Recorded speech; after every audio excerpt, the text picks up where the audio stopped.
today's theme for the cooking vlog is falafels. I'm going to show you how to make these delicious wraps that are packed with flavor. So without further ado, let's get started.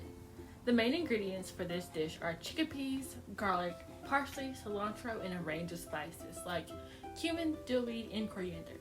But you can actually add anything you want. However, the most important aspect of this dish is starting with dry chickpeas instead of canned ones. Before we can start, you'll want to prep the chickpeas a day in advance. We will add 2 cups of chickpeas to a bowl and cover the chickpeas with water. Make sure there is enough water in the bowl to cover 2 to 3 inches above the chickpeas, because the chickpeas will double in size. After we have added our water, we are going to add half a teaspoon of baking soda to our chickpeas. This will raise the pH level to break down the pectin in the beans, which will help them cook faster and become more tender. After the baking soda has been added, cover the beans and place them in the fridge for about 24 hours. Our chickpeas have soaked for about 24 hours and we rinse and place them in a food processor. Now it's time to cut our ingredients. We will start with the cilantro. Now it's important to have good knife handling skills to prevent injury. As you can see, we have placed our ingredients on a cutting board with the wet cloth underneath for stability. We have chosen to use a chef knife, which is the most versatile knife used for chopping. It may feel comfortable placing your index finger on top of the knife, but for more control, it is better to grip the top of the blade between your thumb and forefinger. As you cut, round your fingers on your other hand so that there is less chance that you will cut yourself.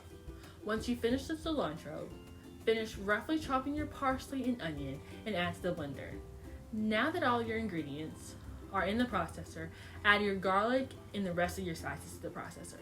Pulse the mixture for about 40 seconds or until your mixture resembles coarse sand. Then transfer to a sealed bowl and refrigerate for an hour. Our mixture has chilled for an hour and we added about 1 teaspoon of baking powder.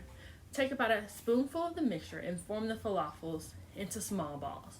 Place them into our air fryer set at 400 degrees Fahrenheit and lightly brush them with oil.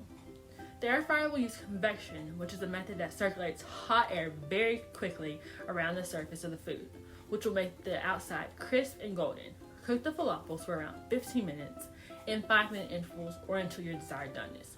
Flip and repeat on the other side. Our falafels have cooked and we are ready to assemble. First, start with warm pita bread. Then add our lettuce and tomatoes, followed by your onion, jalapeno, pico de gallo, and pickles. Remember, these ingredients are optional. However, we thought this pairing tasted really well. Lastly, add your falafels and fold into a wrap or a taco. You can add your favorite sauce. We chose a traditional tahini sauce which was delicious. Thank you and hope you enjoyed.